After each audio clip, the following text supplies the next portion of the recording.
고물가 시대에 가장 신경 쓰이는 건 아무래도 생활비죠? 분명 조금만 쓴 것 같은데 줄줄 새는 생활비 때문에 가성비, 짠물 소비가 인기예요. 많은 사람들이 생활비 아끼기에 집중하다 보니 대형마트나 편의점도 이 흐름을 타서 저렴한 PB 상품을 내고 있는데요. 근데 이 두 가지 상품 같은 곳에서 만들고 성분도 같다는 거 아세요? 왜 PB 상품이 더 저렴할까요?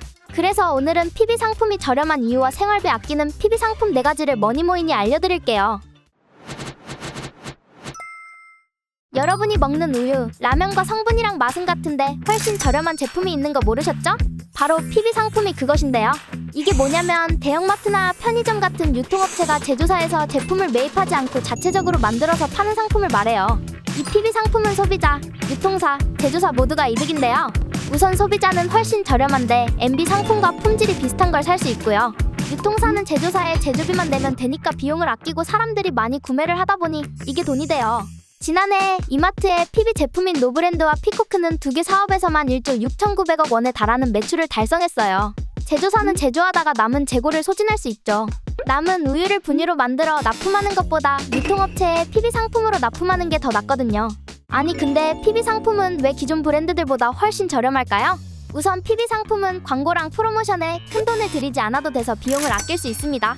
제품을 알리기 위한 광고비는 당연히 소비자 가격에 영향을 미치는데요. PB 상품은 자기네들 제품이니까 그냥 매장 잘 보이는 곳에 저렴하게 배치하는 것만으로도 엄청난 광고 효과가 있거든요. 이마트의 노브랜드 생각해보면 이해하기가 쉬울 거예요. 또 제조사는 유통사에 수수료 20-30%를 지불하고 제품을 판매하는데 PB 상품은 유통사 자체에서 판매하기 때문에 훨씬 저렴하죠. 추가로 원래는 주스 제조사가 500원의 주스를 팔면 A마트에서는 530원의 주스를 팔아 돈을 버는데요. A마트가 직접 주스를 기획하고 제조사에게 의뢰만 맡기면 제조비만 내면 되니까 수익을 훨씬 많이 낼 수 있는 거죠. 마지막으로 저렴하고 퀄리티도 괜찮으니까 소비자들의 판매량 증가로 계속 선보일 수 있게 된 거예요. PB 상품의 예시로는 이마트의 노브랜드와 피코크, 홈플러스, 쿠팡의 곰곰, GS25CU 등등 엄청 많아요. 특히 같은 공장에서 만들어져 성분은 똑같은데 훨씬 저렴한 PB 상품들이 있어요.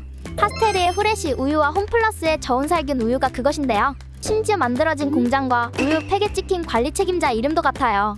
그냥 브랜드만 다른 걸로 봐도 되는 거죠.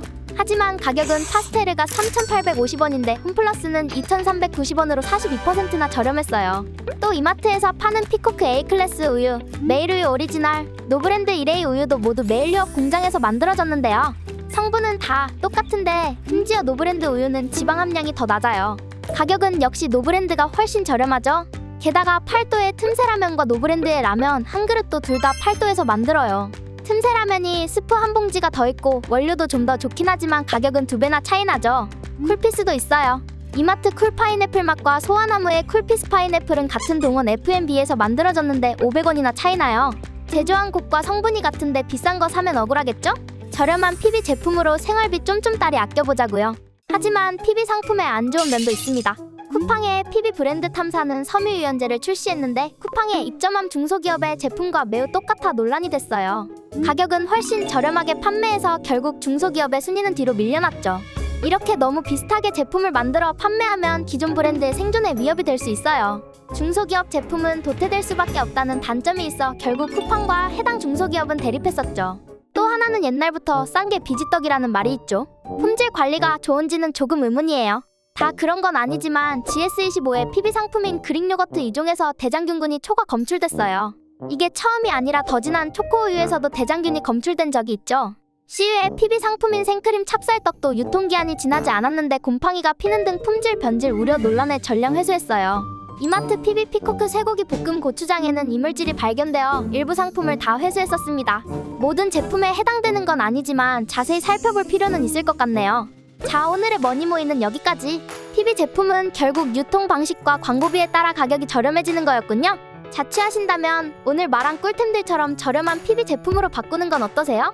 물론 여러분의 선택이지만 고물가 시대의 효율적인 소비로 열심히 돈 모아봅시다. PB 제품에 대한 여러분의 생각을 댓글로 알려주세요. 그나저나 이렇게 해서 언제 부자 될 수 있지?